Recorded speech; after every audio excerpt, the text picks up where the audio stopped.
video, we'll be installing Hansshow 6.86, the H6 display that sits on top of your steering wheel with the Blindspot front bumper camera. So this will not block any airflow.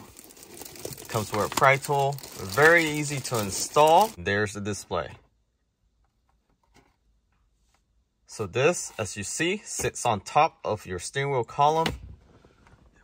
We'll be placing this on top of this display once we remove it. So in size comparison, almost twice the size in terms of width, but you have a lot more real estate compared to this 4-inch. So this is close to 7-inch, so almost twice the size. So we'll be removing this and installing that, which has the blind spot camera, and this one doesn't.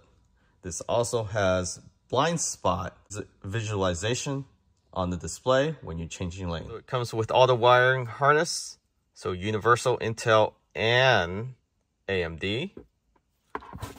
In addition, you have the camera harness and the camera itself. So you have the option for that to be able to get the blind spot camera. And it's definitely a larger lens compared to previous version. This is a much larger camera. You have better peripheral vision. First, what you want to do, go to the display, hit on the car icon, then move the steering wheel towards yourself, extend it and lower it. And using the scroll wheel on the steering wheel, push the left scroll wheel to the left all the way until it stops. So you fully extend it and then lower it by scrolling down.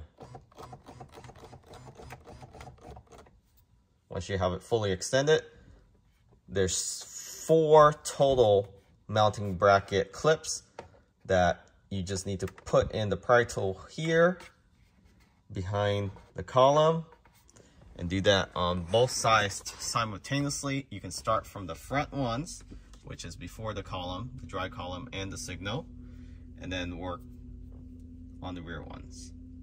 So let me get that focus there. So again, on the right side, it's on the same position. So let's do that.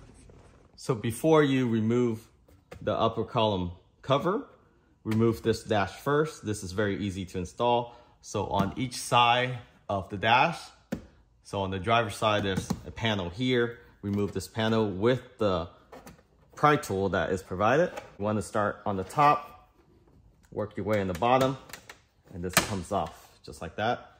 And do the same on the right side.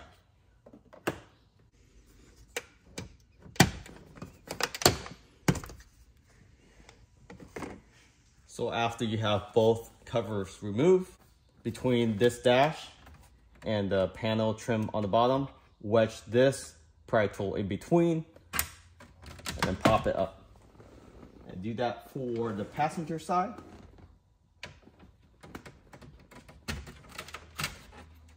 This comes right out.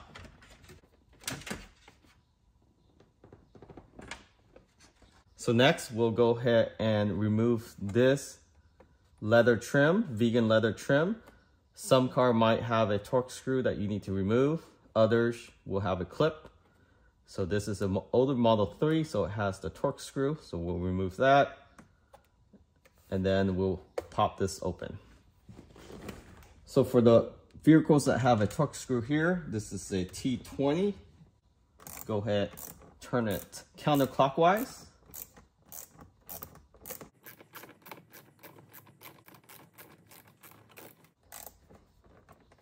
And do the same for the other side.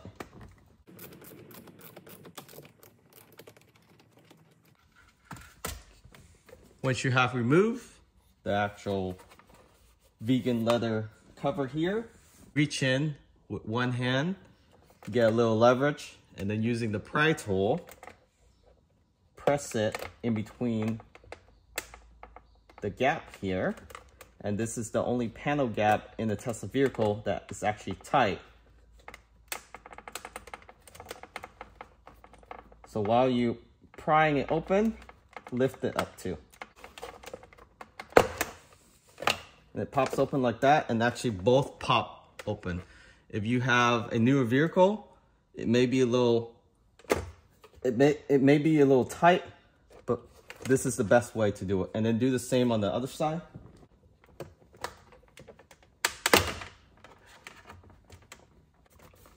And then this trim here, you do have to fold in the flap a little bit to get it above the actual dash. And the OEM dash is the same. So this is also from Hansshow. We'll go ahead and disconnect this one.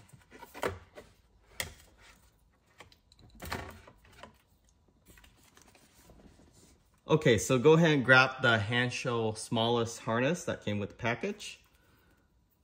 This connects to the bottom of the display. Make sure you do this before you attach the top cover back on.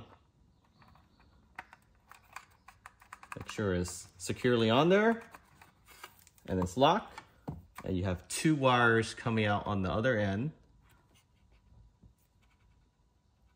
So one is for the camera, the other is to the Tesla computer system. All right, so once you have that connected, you do need to transfer that vegan cover on the rear here over to the new Hansshow display. So this is easy to do. It's just held on by 6 clip. You want to work on the corner side first. So just slowly pull it up and out. And then these one, you just squeeze it together. You can also use a pry tool, but you can also squeeze it together if you have strong fingers. And then transfer this over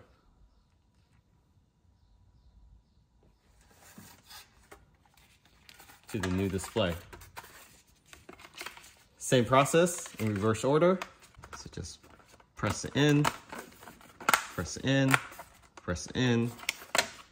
And once it all locks, pull the side tab over. And the other side tab over. All right. So again, the key is moving the steering wheel back. It makes it a lot easier to work with.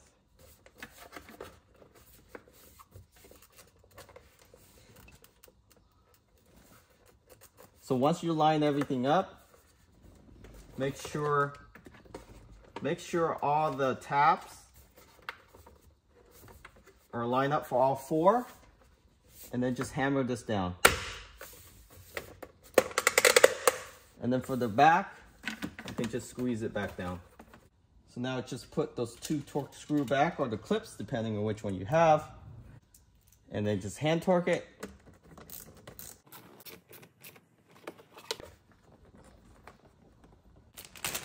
And this is really the main reason why you should buy this. If you buy this without a camera, you're really missing out. So make sure you get the camera. So it is a separate tick box. And it's mounted right above, between the bottom of the bumper and above the vent. It has this mounting bracket that is adjustable with adhesive and 2 screws you can use. Drill into the plastic. And this is a much higher definition camera.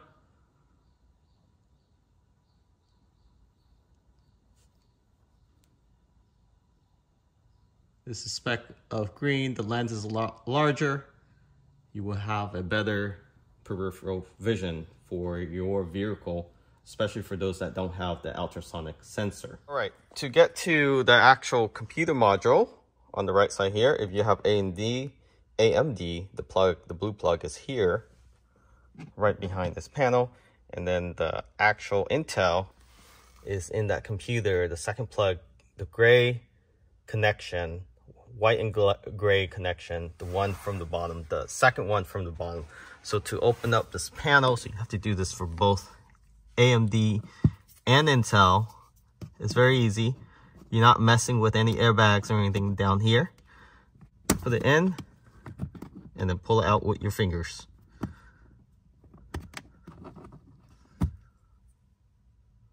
Just like that.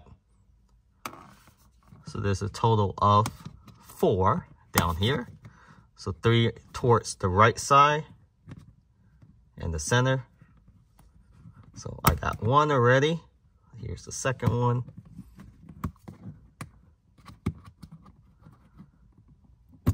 Right. Here's the third one. This is towards the middle right behind the footwell light. So don't worry, these clips won't break. It's very durable.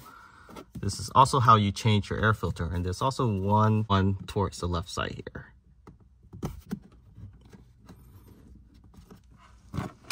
All right, so once you have all 4 out, use the pry tool and pop this open, and then slide towards yourself, and it should fall down. So for your AMD people, you have to remove this panel, and this is easy to remove. There's actually this panel here that you pull out and then lift up. And then there's a clip right here. Make sure you pull that out, and then you can pop this open.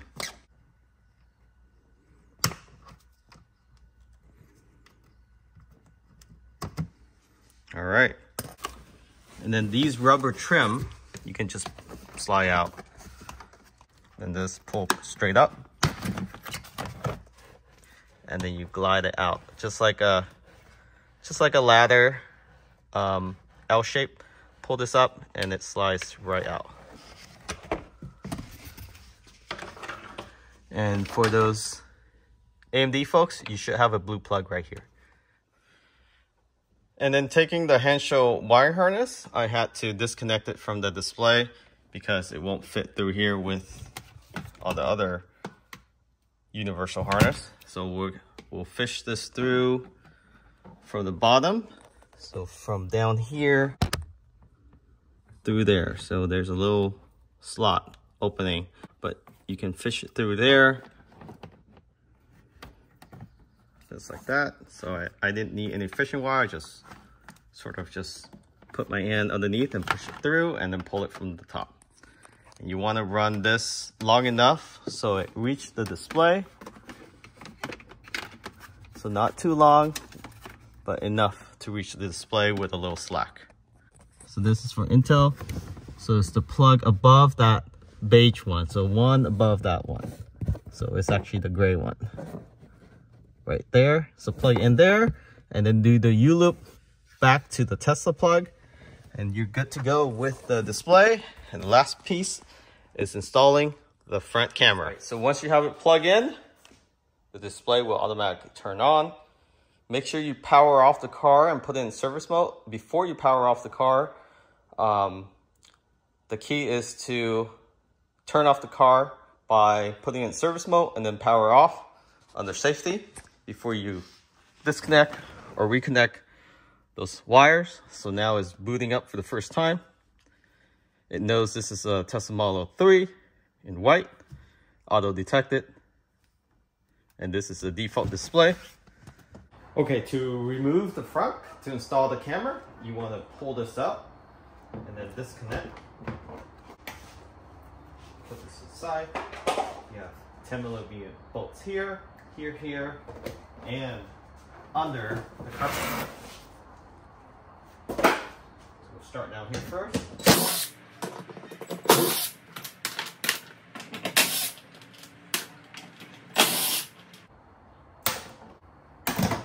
Alright, take off this cover.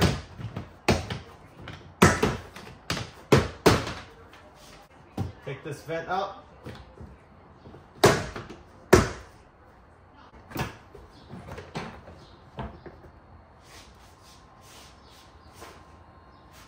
Your wire. You want to get the small end where the plug is.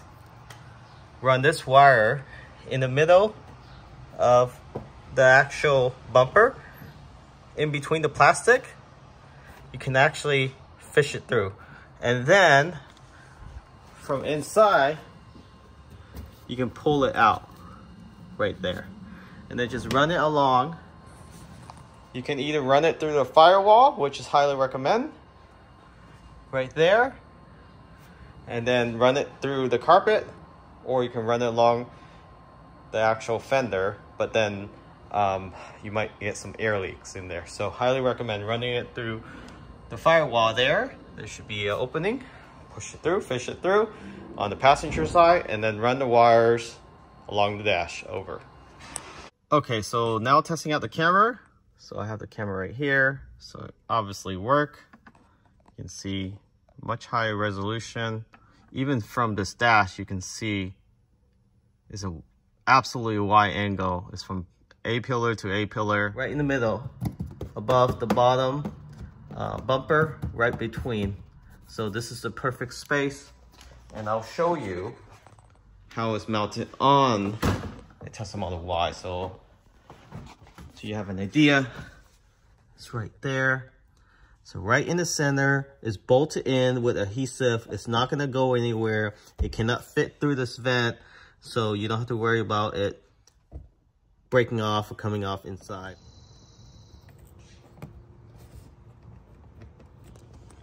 And that is it. So right below the bumper. It's not that noticeable when you stand afar. That's where we mount the camera. All right, so this is how it looks like with the camera installed.